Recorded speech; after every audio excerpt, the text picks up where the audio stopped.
Yeah, thanks for having me. How are you guys? We are doing well. So I think the biggest news coming out of the last, 24 hours or so is that Marshon Lattimore is a full participant in practice. He's going to be a welcome sight back on the field to match up with Mike Evans and that wideout core down in Tampa.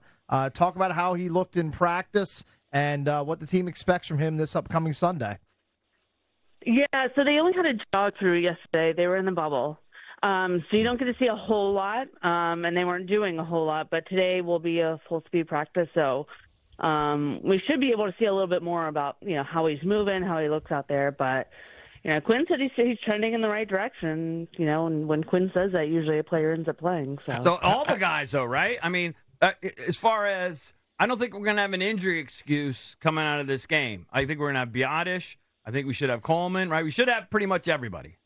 Yeah, it's looking like that. I mean, It's a playoff game, so I think, everybody's dealing with something at this point in the year, but you usually play through it if it's not too serious. So, yeah, it's looking like they'll have, pretty much a full squad available. Nicki, how do we know because, Lattimore and Mike Evans in the same division, they played against each other a bunch. How has Lattimore done against him?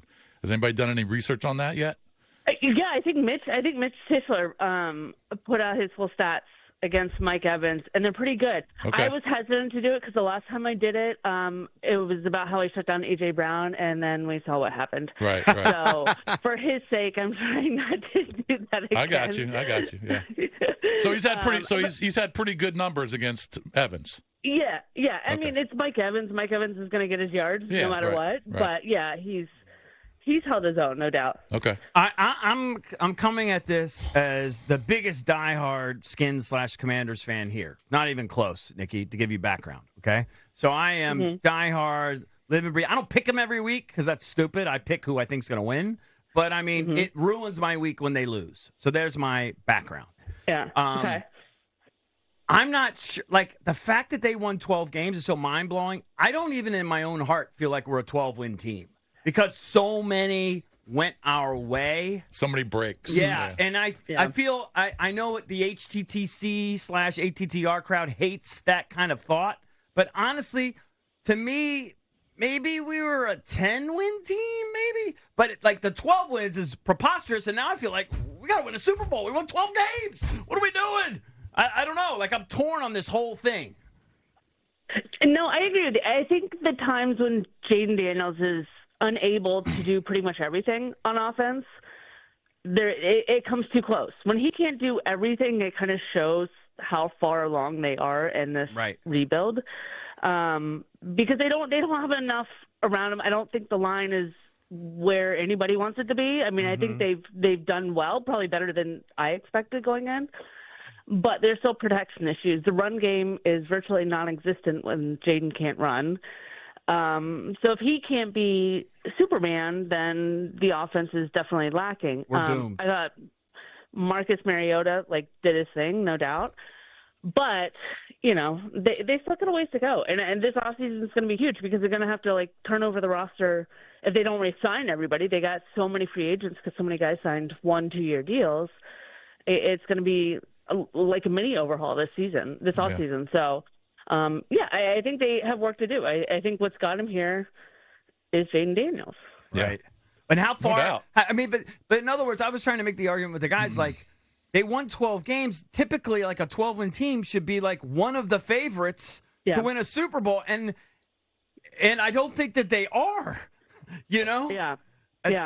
No, I think that the defense, for one, doesn't look like a 12-win defense. They've certainly made improvements. They got talent on that side of the ball, but the run defense is still leaky. The secondary is by no means complete. So they still have issues on both sides of the ball. But and when you cut it close against teams like the Saints, who they should have handily defeated, that's when the win-loss record doesn't tell the full story. Right. Well, the one thing Tampa can do is they can score points, but their pass defense is not good. I know they've had a bunch of injuries in the secondary.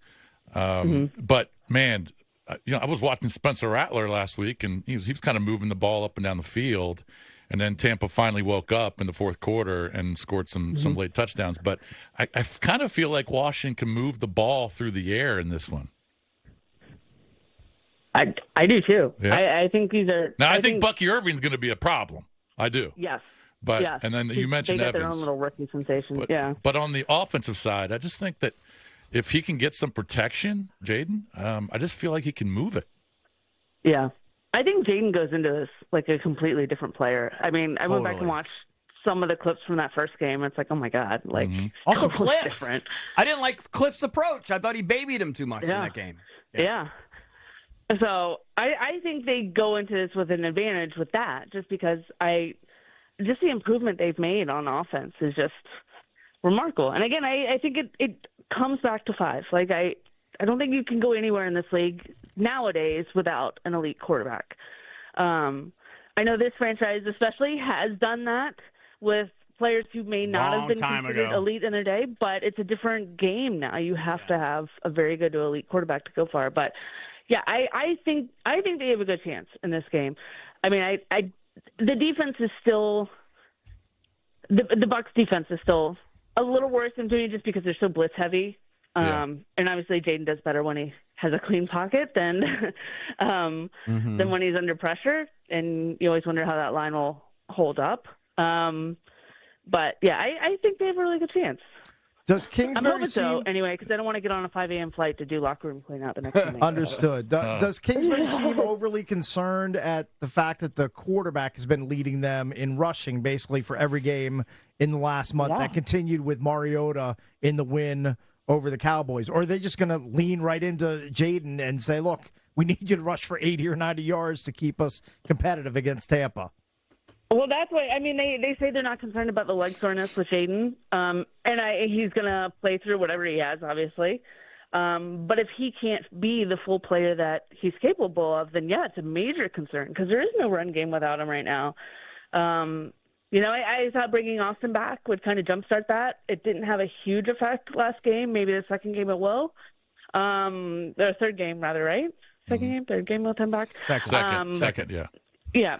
So if they can get him moving, that would help. But they need more out of Brian Robinson. It hasn't been there at all for the run game. They had a good start to the season. Now it's just kind of faded. So, yeah, I mean,